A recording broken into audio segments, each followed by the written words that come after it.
Okay, and welcome everyone to the Biocosmology press conference. My name is Andrew Liddell. I'm sitting here in the University of Lisbon, and we're excited to be able to finally bring the launch of some papers we've been working on for a very long time, with the double excitement that the launch is partly taking place at the Everest base camp in Nepal, where Marina presently is.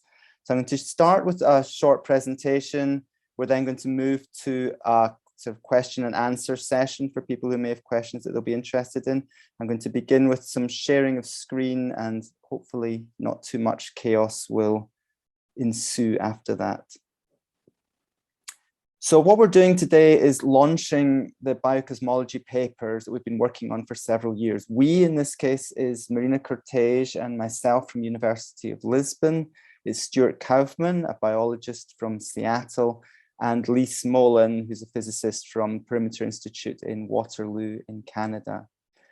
And we have 3 papers which were released earlier today. Actually, I put 2 papers in the archive today. All 3 of the papers are posted to our website, in which we're trying to create a new vision for how to try to bring living biosystems into the framework of physical laws. It's something which has proven very difficult over many years, and no one is at all certain at the moment how different phenomena associated with life, such as the development of complex organisms, such as neuroscience, the brain, free will, agency, how all of these things might connect to the nature of fundamental laws, which seem to forbid many of these possibilities. And we've been trying to take a new angle on this by considering how life fits into a cosmological context and how the cosmological context affects life. And this two-way interaction is the science that we're calling biocosmology. Now, before going into biocosmology itself, we're highlighting especially that this release is intersecting with another amazing thing which is happening, which is one of our team members, Marina Cortege, is in the middle of training and proceeding towards a summiting of Everest without supplemental oxygen. So she is already at Everest Base Camp in Nepal. Altitude is more than 5,300 meters. And she's joining this press conference from there. So here's some pictures of things she's been doing recently. And then I'm going to stop the screen share and hand over directly to Marina at Everest Base Camp. Marina. All right. Hi. Welcome, everybody. I can't really see who has joined, but a lot of you I have mentioned biocosmology, or I have launched some announcement of biocosmology. Number one, we have a few connection here at base camp. The first thing I'm going to do before I even go into the reason why I founded this science is introduce 2 very important members for me. Here is Nima Nuru from Nepal. He has summited Everest 22 times, an incredibly strong climber and human being, which I have had the privilege of climbing with. 2 days ago, we climbed a 6,000 meter peak. So before any of our scientific ado, I am introducing Nima Nuru, who I really respect and admire as a human being, and a strong one at that. And I will give a few words of Nima, if maybe he'd like to say hello to his children or. So I'm Nima. So already Marina introduced for me. So I'm here at Everest Base Camp right now with Marina, 5,365 meters. And Marina, with you already made Labuche Peaks. It's 6,190 meters. So we have planned for go right now. Today we have a training plan. Tomorrow, day after tomorrow, we decided when we go to move Camp 1, Camp 2, and Camp 3 for our rotations. And third rotation will be summit, maybe depending the weather and depending the fixing line. Yeah. So that's also I'm going to continue for the Mount Everest. Love so much, and it's also teacher. Yeah. Continue. Yeah. 25, 26, and let's see. I'm not sure if I good. If I get a good health support to me, I will be like to be continue. That's all. Yeah. Yeah. Thank you, It is Nima. Stay really safe. important to Yeah. me to start with the introduction of someone who I admire so much. I know we are founding a science today, and I am climbing Mount Everest or attempting, and so it is really important. For the reason of setting up this Zoom here today, I have not done the training for the ice fall. Asphalt, asphalt. We have a ladder training and just for the Kumbu asphalt. For the Kumbu ice fall, we have to go to train on the ladders, crossing crevasses that you cannot even see the bottom of, and this I'm going to do next. So I wanted to started with Nima so he can go and take some lunch before we do the science. And also Suraj is a member here of our team and has helped me quite a big deal in setting up this Zoom link connection. Suraj, he is a very reputed helicopter rescuer. And can you introduce? I mean, I'll make it short. So I'm a helicopter rescue coordinator, and I've been working to save lives and recover dead bodies in the mountain for the last 10 years. And I also teach in ministry's training program to guides. I'm with Marina in the same team. It's a privilege to meet her, and now to you all. Thank you very much. I'll let Marina take over. Thanks so much. Thank you, Suraj. The founding of this science was not easy. And it will be reported in the video. Today, I want to show a bit of Everest Base Camp. Here is where Everest would be. It is now covered by the west shoulder at Nupse. I recorded. You are about to watch a video on the scientific details. But since we have some Zoom, I'll tell you where we are. This is 15,000 meters or 15,000 feet. Those are all the tents composing the Everest Base Camp. There are about, 400 members. I have no idea, actually. I can't say for sure. It's about 200. And it takes about 8 weeks to acclimatize before the summit push to Everest. We are, everybody is doing what we call rotations, going up and down the mountain, making some red blood cells for surviving at the extreme altitude of Mount Everest, where there is only 1/3 of the oxygen that we have at sea level. Stu Kaufman might be able to comment on that, being an MD. Having said this and having enjoyed such a great internet connection here at Base Camp, I'm going to hand over to Andrew and play the video that I have recorded earlier this morning. I have started the science. I have founded it, and along Lee, Andrew, and Stu joined. It's such a privilege to me to be able to bring this to you together today. Over and out. So first, the video connection was not fantastic, I think, from the Everest Base Camp, but you got a reasonable sense of what was happening. But because we anticipated that it wouldn't be very clear, Marina did record a short video earlier this morning. Good morning, everybody. This is Marina Cortez from Everest Base Camp. Here in Nepal, it's about 8 o'clock.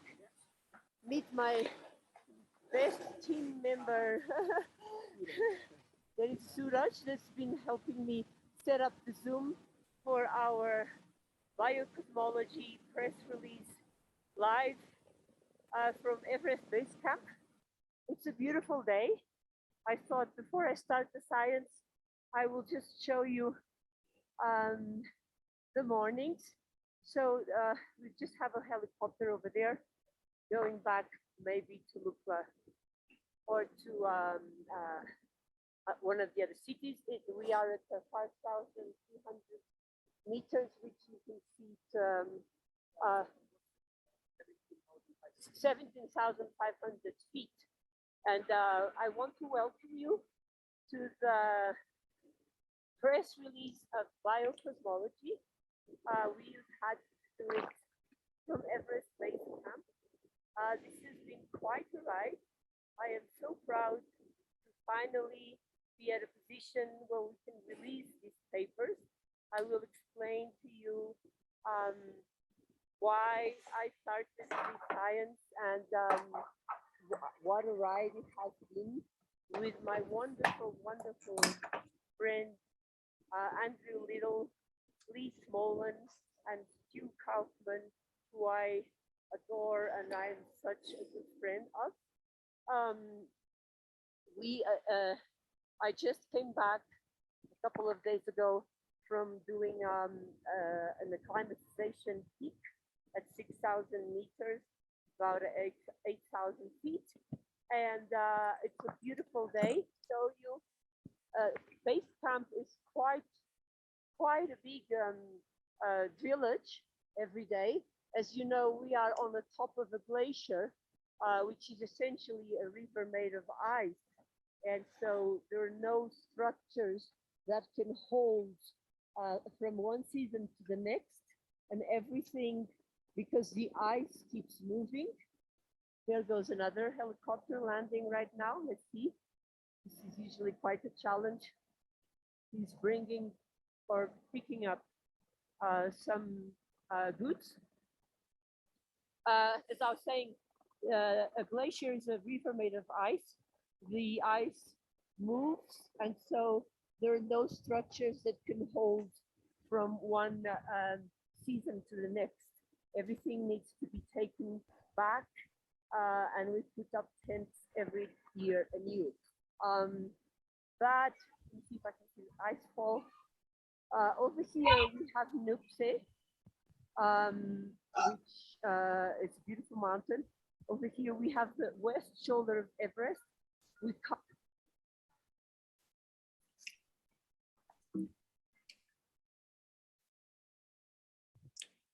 Okay, so that was recorded earlier today at Base Camp by Marina. I think it gives a very strong sense of how things look. I'm just going to move on to talk a little bit about the biocosmology itself. Now we've had a lot of fun messing around and talking about the Everest Base Camp and all the experiences there, which are so exciting. But I want to say a little bit about what biocosmology is actually all about. I think I'll just leave it in this screen mode, so hopefully everyone can see that. As I said in the introduction, our goal is to try and find a way to formulate physical laws which will actually directly allow the inclusion of biological systems.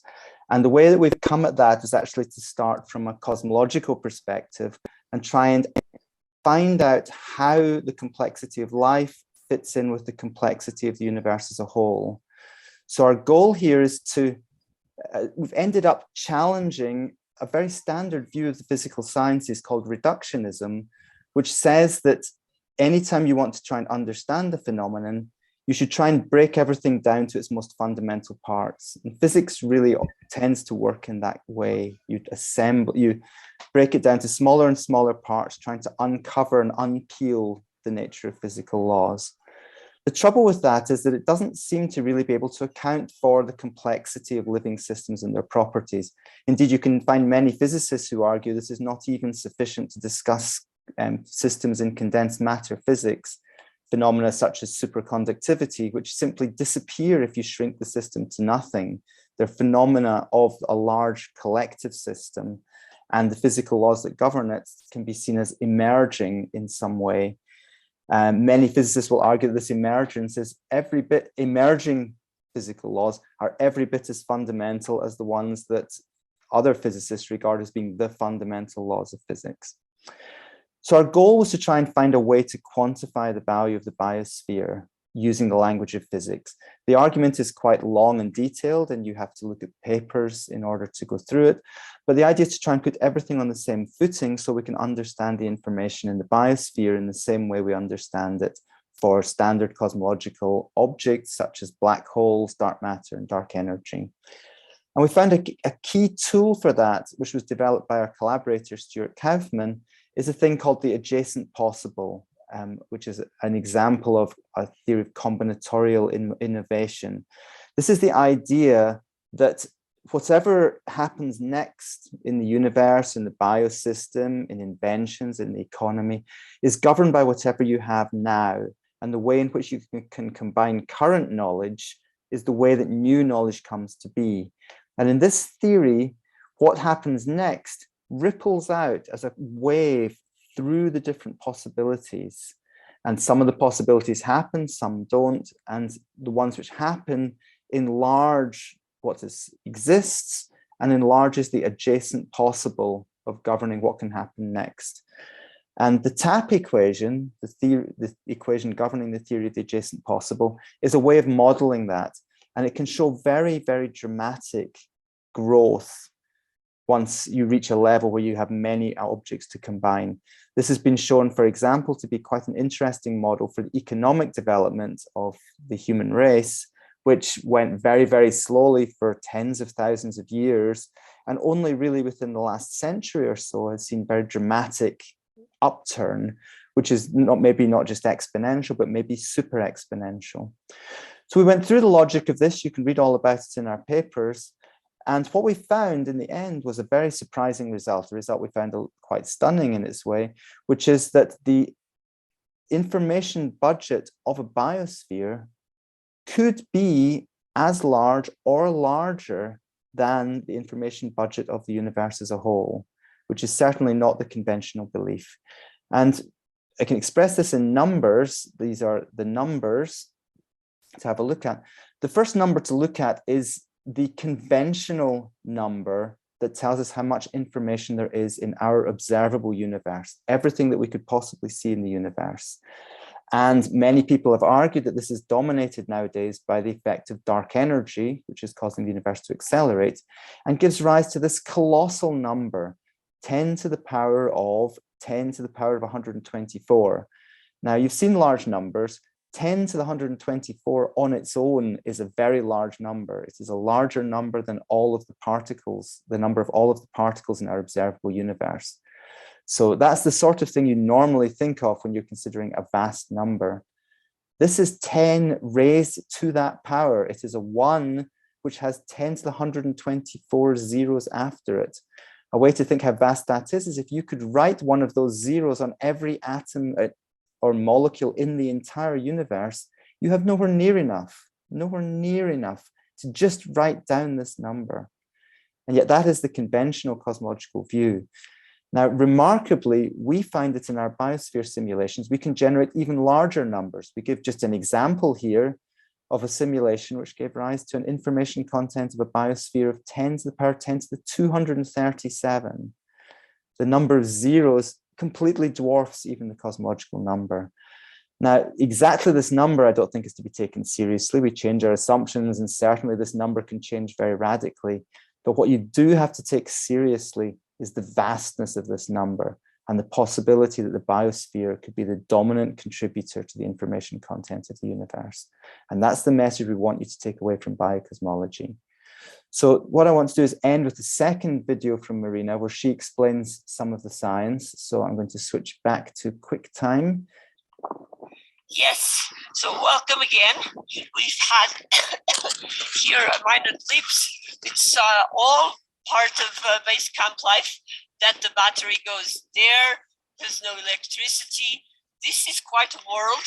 If you're not in base camp, I would invite you to come here just to experience how precarious life is here, and at the same time how beautiful it is. So I was describing our ambition of counting the degrees of freedom, or the number of states contained in the biosphere. Suraj, as I'm speaking, you can also do turns, so it's not very boring to look at the same person.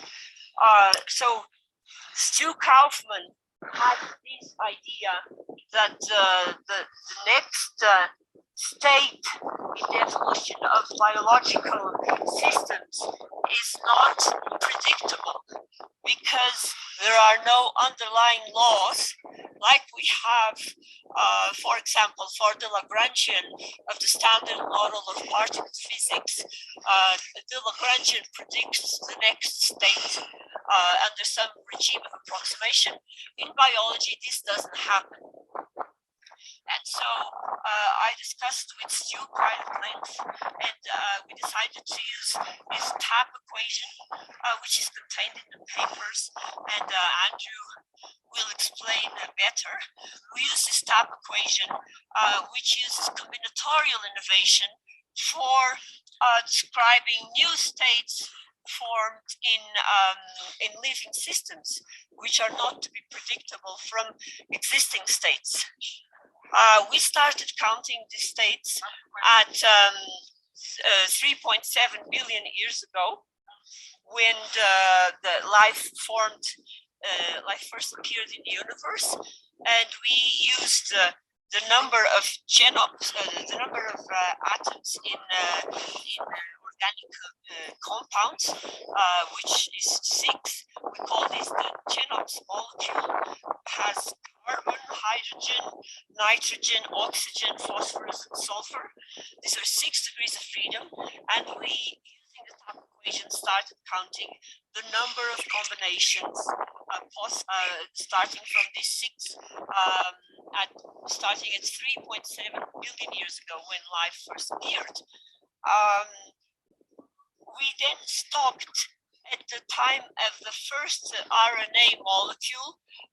In biology, this is called template synthesis. It is a very important moment because it is when life first learned to replicate itself based on a code that was stored in the RNA molecule. So we're going to end the science discussion there. I'm just going to put back my slide that showed the main points that I wanted to make, and then we'll move to a question and answer. Just have a quick look at this, the goals of biocosmology. On our webpage at www.biocosmology.earth, you can download the papers. You can also see them on the archive today as well, and see how our arguments play out in their full detail. They're complicated, but we think they're very compelling. And thank you for listening to our launch of biocosmology. Okay, so Ed is, first of all, thanking us for the work, which is great. Thank you, Ed. You've been a great help to us in getting our thinking of how to formulate the ideas and getting this press conference underway. Ed is asking whether or not we have future plans for the work, and I'm going to hand that over to Marina. Oh, do we have future plans? Yes, we have a lot of future plans for a lot of ambition for physics. So I guess it's fair to say that before this work, it is not possible to describe living systems accurately and rigorously within a theoretical physics framework. In theoretical physics, we use what I call the triad, which is reductionism, determinism, and the Newtonian paradigm of deterministic equations of motion. What the future holds is that we want to cross boundaries beyond these limitative principles of determinism, reductionism, and the Newtonian paradigm, including new tools to theoretical physics. As an example, the one we are introducing here in the form of the TAP equation, which is a combinatorial innovation tool. And we hope that by crossing these boundaries of using the tools we have used with deterministic equations of motion and including new tools in theoretical physics. So going back, the ambition is that theoretical physics will cross the boundaries of reductionism to include genuinely innovative tools that describe novelty in nature and in reality, this is a big step that begs of theoretical physicists to incorporate new methods beyond the ones that we have in our field so far. And what I hope this will bring in the future, the ambition is that we will understand that we cannot integrate 10 to the 23, say, equations of motion, or even the Schrodinger equation in the quantum case or in the classical case. We cannot integrate any number of equations of motion to predict what a person is going to decide. This is really the ultimate ambition of the field of our work, to understand that in reality, and I say reality in the terms of when Roger Penrose writes his book, The Road to Reality, this is in the same sense, and I call reality. In reality, there are phenomena that cannot be described with the tools that we have in theoretical physics so far. My dear friend Stu very rightly pointed out that a world beyond physics, meaning that with our physical tools, we cannot describe complex phenomena outside of the boundaries of the systems, that the simple systems that we describe. And I hope that theoretical physics is going to grow. We are going to acquire new tools, including combinatorial innovation, and we are going to accept that there are truly novel phenomena in reality, including the phenomena that biology offers and describes. And we have unlimited ambition that we will be able to describe and understand in a rigorous theoretical physics language these true novel phenomena that biology has on offer. That is the ambition, quite unlimited, I would say. But then I'm on Everest Base Camp trying to climb Everest. So that's more of the same, over and out. And I really now I'm going to climb the ice fall. So thank you everyone for coming.